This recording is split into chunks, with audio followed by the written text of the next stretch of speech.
Good afternoon, everyone. As we all know, it's that time of year, June 1st, when our hurricane season starts, and it will be no surprise to anyone that the 2022 season is projected to be more active than normal. And I'm not sure with our hurricane seasons anymore exactly what normal is, but what we are doing today is reminding everyone that hurricane season has begun and to implore everyone in our community to be prepared.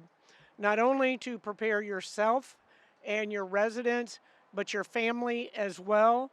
Where there is plenty of information out there to get you prepared, what you need for an emergency kit at your home. You can go to tampa.gov/hurricane and find checklists there.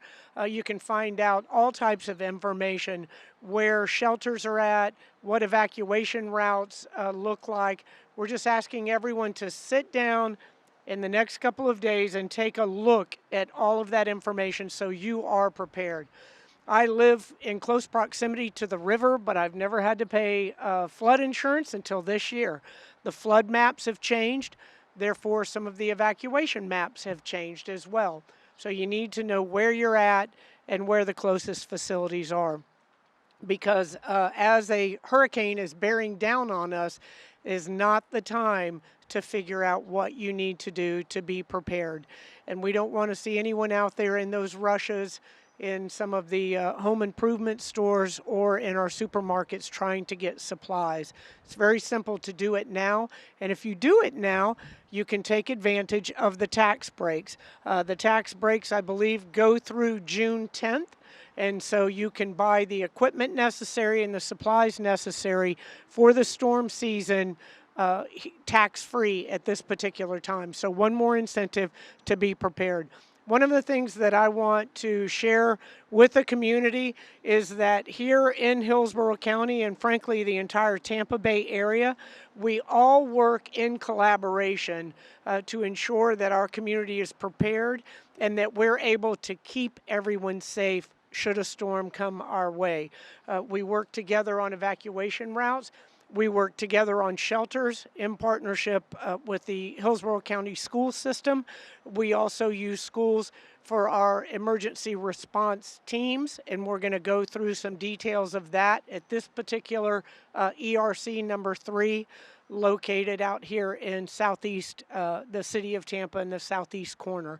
So we want everyone, again, to be prepared, to pay attention, make sure that you have the necessary supplies. You can't wait until the electricity goes out before you figure out where the flashlights are at or where your batteries are at. So please, please, please be prepared. It is my pleasure to have worked with Dan Noah through the years. He has given countless briefings on different storms that are coming through our area to myself and our staff as the chief of police and as in my position as the mayor. And so we're very fortunate to have him in our community and want to bring him forward now to provide some words on this 2022 hurricane season. Dan? Thank you, Mayor. Good morning, everybody. Today is a beautiful day. We live in the Tampa Bay region and it is awesome weather. But it's June 1st. It's the start of hurricane season, and we have to consider every so often we're going to have a storm come by and we're going to have to be prepared for that storm. So right now we have something trying to organize near the Yucatan Peninsula of Mexico, and it's supposed to go somewhere towards South Florida Friday and Saturday. So keep an eye on the local forecast. Watch your favorite TV meteorologist, watch your favorite app, whatever you got to do, stay informed. Now, the NOAA hurricane season forecast is calling for up to 21 named storms. Normal is 14, so we're going to have another above normal season. And what does that mean for us here in Tampa Bay? It just means our chance of being impacted is greater. And that can be a little Anxiety, that can cause anxiety as those storms approach. If you want to reduce the anxiety for yourself and your family, just prepare a little bit even. Just start to prepare. This weekend's a tax-free holiday. Go out there, just grab a few items for your kit and at least start the process. That's it for me. Next, we're going to have Chief Tripp, Barbara Tripp. Good afternoon, everyone. Chief Tripp here with Tampa Fire Rescue, and once again, it is hurricane season. Hillsborough County has updated the evacuation zone for the 2022 hurricane season, which begins today. Now, this year, Hillsborough County used the 2020 U.S. Census data and the latest sea, lake, overland surges from hurricanes module, which is also known as the slosh module. And that came from the National Hurricane Center to keep the evacuation maps updated with the latest data. So many city residents, including those that live in East Tampa, are included in the storm evacuation this year for the first time ever. So the biggest map change in East Tampa are the areas that's bordered roughly with I-75 to the west, I-4 to the south, Harding Road to the east, and Hillsborough River to the north has been moved to evacuation zone E. New maps are being distributed, and if you want one for yourself, please visit tampa.gov/hurricane. So residents are urged to begin preparations now. Do not wait to the last minute. As your emergency manager, we will be there to support you, but you have to understand safety and preparation is a big key. So with that being said, make sure your medication, you have a lot of medication for at least to get you through to a week, just in case. And you also need to make sure you check on your family and your friends and make sure that they're okay. But once again, let's go ahead and start preparing. The season has started. Tampa Fire Rescue is ready. Now I'd like to introduce my cohort, Miss Chief Mary O'Connor. Thank you. Good morning, everybody. Chief Mary O'Connor, Tampa Police Department. What you've heard this morning is a common theme here of being prepared. We can't stress enough the importance of having a plan. As a police department, you know we continually train and prepare our operational plans for emergencies, including our hurricane response. But you need to have a plan for your household and review it too. In any emergency situation, I can't stress enough the importance of following the orders of authorities. If the Tampa Police Department comes and tells you that you need to be evacuated because you live in an evacuation zone, please listen to us because your life could potentially be in danger at that point. We have specialized equipment to assist with this. Our high water rescue vehicle is here. You see it behind me today.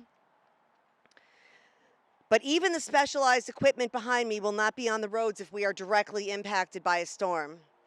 This is why we are pre-planning and trying to stress the pre-planning phase. Please don't wait until it's too late. Also, have a reunification plan for you and your family. Assume there may not be power or cellular service. I have a couple of websites to share with you. Our personnel update street flooding in real time. If you bookmark tampa.gov/flood map, you can monitor streets in your own neighborhood.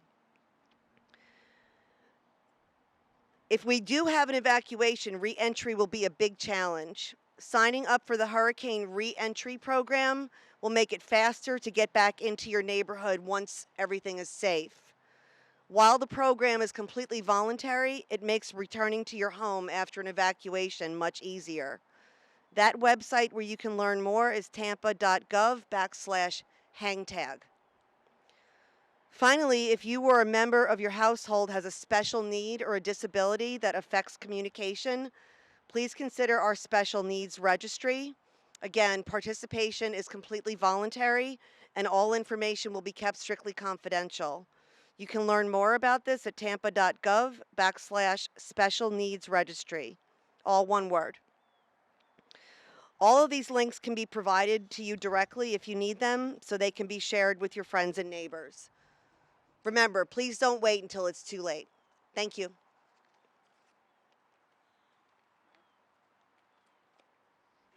Good morning, everybody.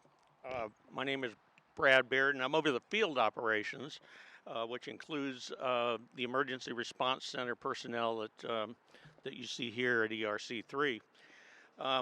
Tampa has not been hit directly since 1921 by a hurricane. That's 101 years. But that's what we train for here in our ERC exercises. We train every year, we plan year round, so that these first responders are responsible after a hurricane for clearing arterial roadways. They are public works employees from water, wastewater, mobility, solid waste, and parks departments. And they form what is called push crews. And the push crews use the heavy equipment you see behind me to clear the main roadways so that police and fire departments can perform search and rescue missions and can access critical facilities such as hospitals, assisted living facilities, electrical substations, wastewater pump stations, and other critical facilities. So we have 3 emergency response centers that house push crews and support personnel before the storm.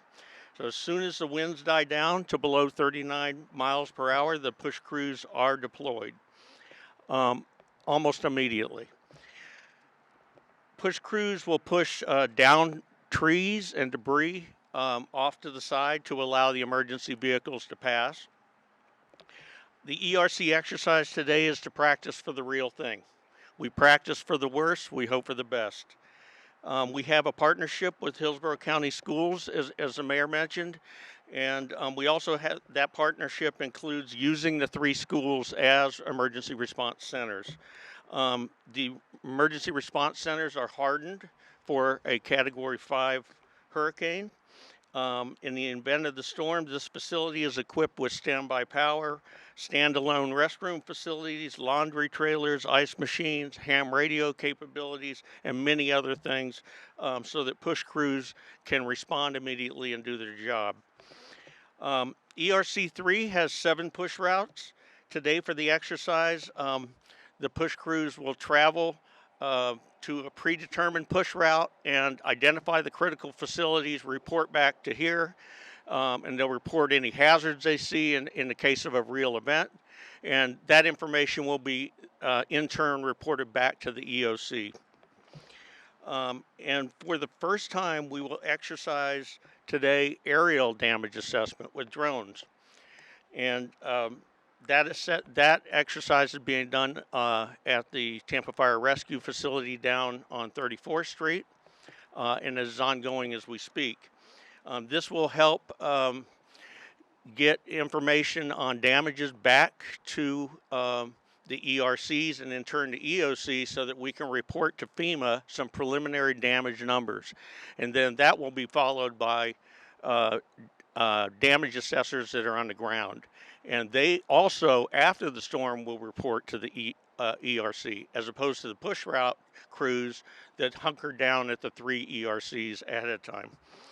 So with that, we will have a person walk through what a push crew includes, what equipment it includes, and how they go about their operations behind me.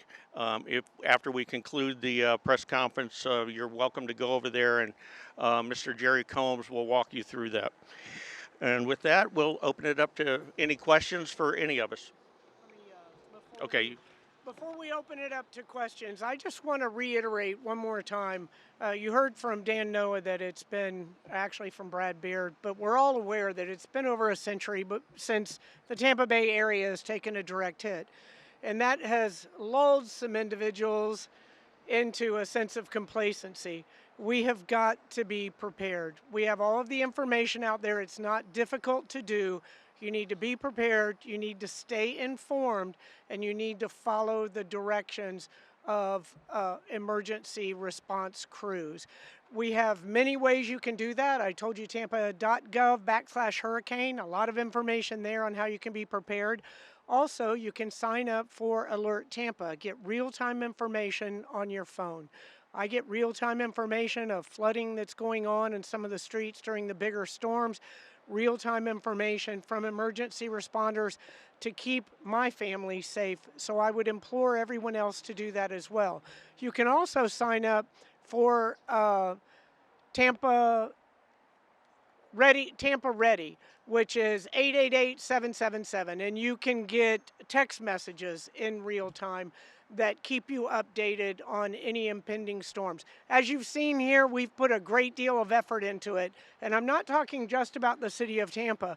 The entire Tampa Bay area, the private-public partnerships, the partnerships with the county, with the school system, with a number of individuals to do everything that we can to be prepared to respond to a hurricane. We really don't have control over the hurricane. We've been blessed for a century, but if one were to hit, we have to ensure that everyone is prepared and is ready to evacuate if necessary, and understands where shelters are at and where their needs can be fulfilled. But you've got to take a level of personal responsibility and prepare yourself and your family. If you have any elderly neighbors in your neighborhood, please make sure that you have their contact information and that you can check on them if they're not able to prepare for the storm, or let us know at the city. We've done all that we can to learn from the past lessons of locations where hurricanes have hit, to implement best practices, but we need everybody to be involved in preparing in the event that we are hit by a storm. I'm all for going for 150 years or 200 years without being hit by a hurricane, but that is a wish, and we have to be prepared in the event a hurricane comes our way.